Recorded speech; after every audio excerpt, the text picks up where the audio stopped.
মুহতারাম হাজরিন, এ কথাই বলতেছিলাম যে আল্লাহ তাআলা আদম বানাইবেন, আদম বানাইল। আদম বানানোর পরে আল্লাহ তাআলা সমস্ত ফেরেশতাদেরকে বলল, ওয়াইয কুলনা লিল মালাইকাতি ইসজুদু লিআদম ফাসাজাদু ইল্লা ইবলিস। আদম বানানোর পরে আল্লাহ তাআলা আদম কিভাবে বানাইছে, কোন মাটি দিয়ে বানাইছে, কিভাবে, অনেক আলোচনা, সেখানে আমি যাচ্ছি না।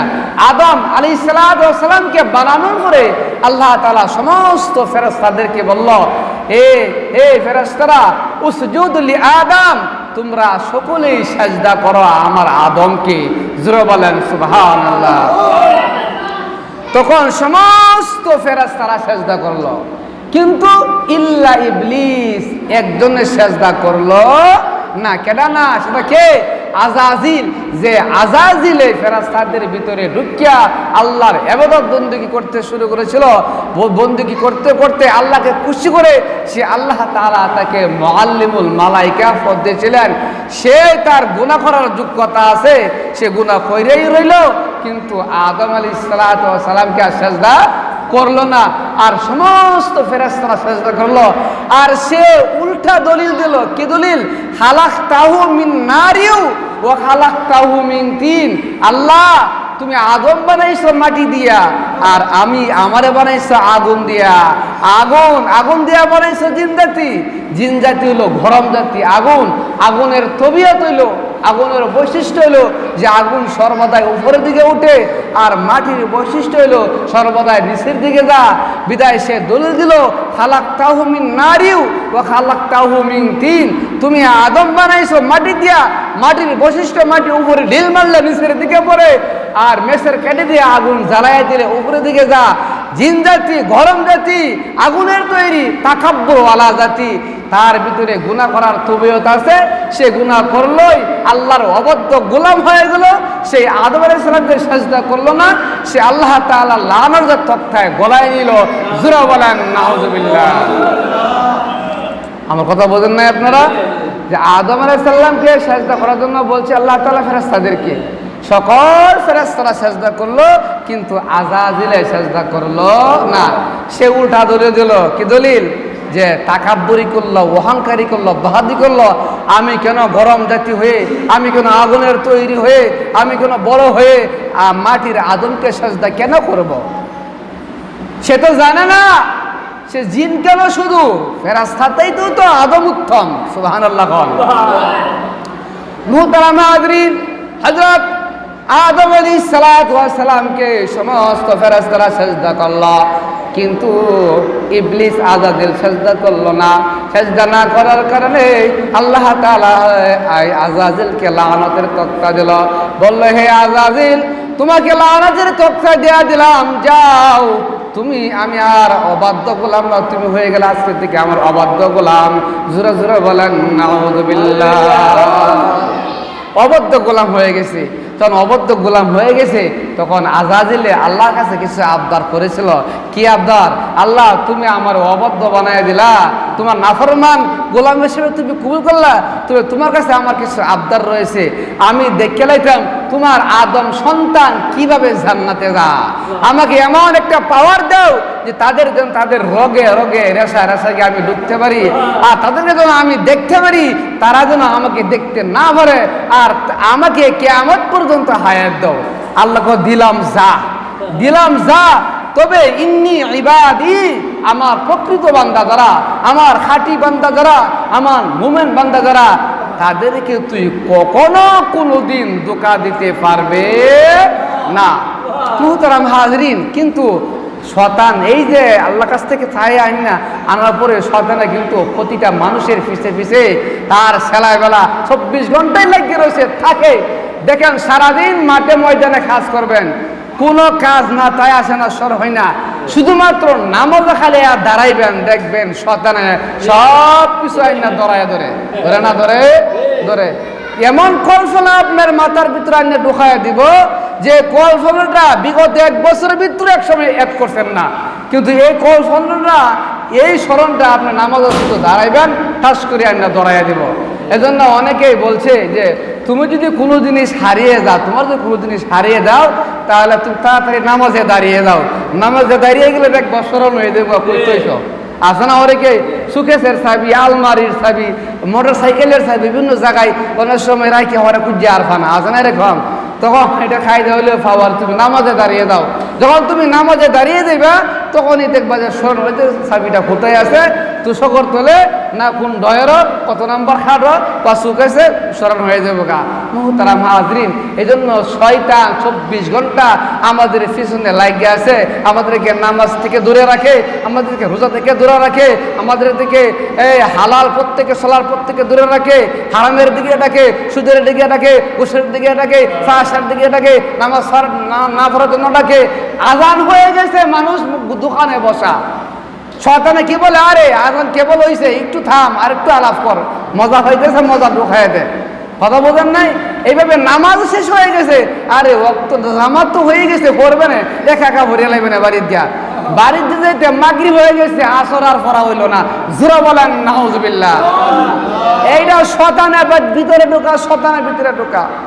এই যে ফজরের টাইম, আজান হয়ে গেছে গা, হ্যাঁ এই যে কেবল আজান হয়েছে, আরে আরো আধা ঘন্টা সময় আছে।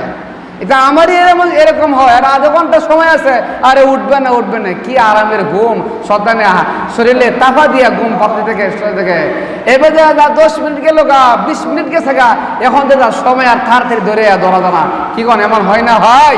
হয় মুহতারাম হাজরিন, এগুলা যে হয় বুঝবেন, ওইটার পিছনে একমাত্র শয়তান আপনি আমাকে এইভাবে ধোঁকা দিতেছে। এই শয়তান থেকে সর্বদাই সর্বক্ষণ শয়তানের কাছ থেকে আমাদের পানা চাইতে হবে। পানা চাওয়ার 1 নম্বর দোয়া হইল আউযু বিল্লাহি মিনাশ শাইতানির রাজিম। ইয়া আল্লাহ, বিতাড়িত শয়তান থেকে আপনি আমাকে রক্ষা করুন, ফানা দিন। জোরে বলেন সুবহানাল্লাহ। আল্লাহ তাআলা হযরত আদম আলাইহিস সালামকে বানানোর পরে আল্লাহ তাআলা বেহেশত দিলেন। তিনি বেহেশতে থাকতেছেন, কিন্তু একা একা ভালো লাগে না, দুইজন কই পাইব। তখন আল্লাহ তাআলা হযরত আদম আলাইহিস সালামের বাম পায়ের হাড় থেকে মা হাওয়া আলাইহিস সালামকে বানালেন। আদম এবং মা হাওয়া আলাইহিস সালামকে বানানোর পরে আল্লাহ তাআলা জান্নাতীদেরকে বাসস্থান দিলেন আর বললেন وقلنا يا آدم اسكن أنت وزوجك الجنة وكلا منها رغدا حيث شئتما ولا تقربا هذه الشجرة فتكونا من الظالمين। হে আদম, তুমি তোমার স্ত্রীকে নিয়ে জান্নাতে থাকো, বসবাস করো। অকুলু মিনহা রাগাদান হাইসু শিতুমা, এবং জান্নাতের ময়দান থেকে জান্নাত থেকে যা ইচ্ছা তুমি তা খাও, কিন্তু ওয়ালা তাকরাবা হাযিহি শাজারাতা, ওই যে একটা গাছ রয়েছে ওই গাছের কাছেও যাও না। আদম এবং মা আলাইহিস সালামকে বানানোর পরে কোথায় রাখলেন তাদেরকে? অবস্থান কোথায় দিলেন? জান্নাতে। জান্নাতে বললেন জান্নাতে থাকো, তুমি তোমার স্ত্রীকে নিয়ে জান্নাতে থাকো আর বসবাস করো। যা মনসা হাইসু শীতুমা, যা মনসা তা খাও, কিন্তু ওই যে একটা গাছ রয়েছে ওই গাছের কাছেও যাও না, গাছের নিকটেও যাও না। যদি যাও ফাতাকুনা মিনাজ জালিমিন, জালিমদের অন্তর্ভুক্ত হয়ে যাবে। মুহতারাম হাজরিন, এই যে শয়তান আজাজিল যে কি করছে, আল্লাহর কাছ থেকে যে পাওয়ার আনছে যে দেখো তোমার আদম বা আদম সন্তান কিভাবে জান্নাতে যায়। আদম আলাইহিস সালামকে এবং মা হাওয়া আলাইহিস সালামকে জান্নাতে যাওয়ার পরে শয়তান তাদের পিছনে লাগিয়ে গেছে। কথা বোঝেন নাই? তখন তো বাশিরুন নাজির, কোন নবী তো আর ফাটাইছে না, ফাটায় খবর দিছে না যে শয়তান কিন্তু তোমাদেরকে এমনি এমনি ধোঁকা দিব। নবীরা তো আমাদের যুগে, আমাদের আগের যুগে নবীরা এত বিভিন্ন উম্মতদেরকে দাওয়াত দিতেছে, এই কাজ করো না, এই কাজ করো না, এটা শয়তানের কাজ। কিন্তু ওই সময় তো আর কোন নবী আইছে না, না আসার কারণে মা হাওয়া আলাইহিস সালামের কাছে প্রতিদিন শয়তান আজাজিল যায়। কিভাবে যা? নাম্বা পাঞ্জাবি, দাড়ি টুপি লাগাইয়া, জুব্বা নিয়ে, হাতে তসবিহ নিয়ে, লাঠি নিয়ে মা হাওয়া আলাইহিস সালামের কাছে যা, গিয়া বলে আমি তো আসছি তোমাদের উপকার করার জন্য। ও কি উপকার করবা? আল্লাহ যে বলছে গাছের কাছে যাইতে না, যদি যাও তাহলে তোমাদেরকে জান্নাত থেকে বাহির কইরা দিবে। জোরে বলেন নাউজুবিল্লাহ। এইভাবে একদিন নয়, 2 দিন নয়, প্রতিদিন যায়। আজাজিল শয়তান মা আলাইহিস সালাতু ওয়াস সালামকে বলে, মা আমি তোমাকে উপকার করার জন্যই আসছি, আমি তো মানুষের উপকার করি, কিন্তু তোমরা তো এটা বুঝো না। দেখো, তোমরা যদি ওই গাছের কাছে যাও, গাছের ফল ভক্ষণ করো, তাহলে তোমাদেরকে আল্লাহ তাআলা জান্নাত থেকে বাহির করে দিবে। আর যদি এই গাছের ফল না খাও তাহলে বাহির করে দিবে, আর যদি খাও তাহলে আর বাহির করবে না। জোরে জোরে বলেন নাউযুবিল্লাহ।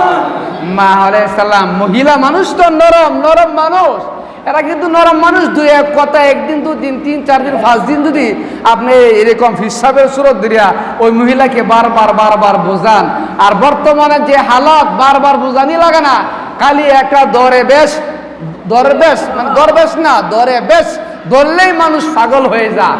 অনেক দেখি দাড়ি নাই, মুছ নাই, জটা, শুধু জটা, লাল কাপড় ফিনতে আয়া এমনি সামনে হাঁটতেও পারে না ঠিক মতো। হ্যাঁ, আর মানুষ তার পিছে করে। জোরে বলেন নাউজুবিল্লাহ। যাই হোক, শয়তান বারবার এরকম যাচ্ছে, যাওয়ার পরে মহিলা মানুষ কি করছে, ওই তার কথা মান্না ওই গাছের কাছে গেছে, ফল খাইছে, জান্নাতি পোশাক কুল্লা পইরা গেছে, ফাইখানার ব্যাগ হইছে। আল্লাহ তাআলা মা আলাইহিস সালামের কারণে বাবা আদম সহ জান্নাত থেকে বাহির করে দিলেন। জোরে বলেন নাউজুবিল্লাহ। এইটার ভিতরেও কিন্তু আদম সন্তানদের একটা কল্যাণ রয়েছে। সময় শেষ। কল্যাণটা কি? কল্যাণটা হলো এইটাই, এই ঘটনার ভিতরে আদম সন্তানের কল্যাণ, অর্থাৎ আমাদের কল্যাণ হলো এটাই যে আমরা যে পাপ করি, আমরা যে গুনাহ করি, আমরা যে অন্যায় করি, আমরা যে অবিচার করি, আমরা যে অশ্লীল ফাহিশা কাজ করি, আমরা যে মিথ্যা গীবত শিকায়ত করি, এগুলা করলে আমরা মা পাওয়ার সিস্টেম কি, আল্লাহর কাছ থেকে মা পাওয়ার সিস্টেম কি, সেই মা পাওয়ার সিস্টেমটা, সেই দোটা এই ঘটনার মাধ্যমে আল্লাহ তাআলা হযরত আদম আলাইহিস সালামের মাধ্যমে আমাদেরকে শিখিয়ে দিয়েছেন। জোরে বলেন সুবহানাল্লাহ। 350 বছর কাঁদছে মা হাওয়া এবং আদম আলাইহিস সালাম। কান্দার পরে আরাফাতের ময়দানে কিসে সাক্ষাৎ হয়েছে, 2 জন সাক্ষাৎ হয়ে তারা দোয়া করছে, রব্বানা যালামনা আনফুসানা ওয়া ইল্লাম তাগফির লানা ওয়া তারহামনা লানাকুনান্না মিনাল খাসিরিন। হে রব্বুল আলামিন, আমরা অন্যায় করেছি, অপরাধ করেছি, জুলুম করেছি, আল্লাহ তুমি আমাদেরকে মাফ করো, আমাদেরকে মাফ করো। এবং হযরত আমাদের নবী মুহাম্মদ সাল্লাল্লাহু আলাইহি সাল্লামের উসিলা বলে যখন এই দোয়াটা করলো, আল্লাহ তাআলা এই দোয়া করার সঙ্গে সঙ্গে হযরত আদম এবং আলাইহিস সালামের দোয়া কবুল করলেন। জোরে জোরে বলেন সুবহানাল্লাহ। যে দোয়াটা আমরাও 5 ওয়াক্ত নামাজের পরে দোয়াটা পড়তাম, রব্বানা যালামনা আনফুসানা ওয়া ইল্লাম তাগফির লানা ওয়া তারহামনা লানাকুনান্না মিনাল খাসিরিন। আদম আলাইহিস সালাম আমাদেরকে এই দোয়া না শেখাইতেন, সিস্টেম না শেখাইতেন, না জানতেন, তাহলে আমরা গুনাহ করার পরে মা পাওয়ার সিস্টেম জানতাম না। আল্লাহ তাআলা আমাদের সকলকে গুনাহমুক্ত জিন্দেগি করার এবং গুনাহ করার যদি করে এলাই তওবা করব, আর আমরা বেশি বেশি করে এই দোয়াটা পাঠ করব। আল্লাহ তাআলা আমাদের সকলকে আমল করার তৌফিক দান করুক। সকলে বলেন আমিন।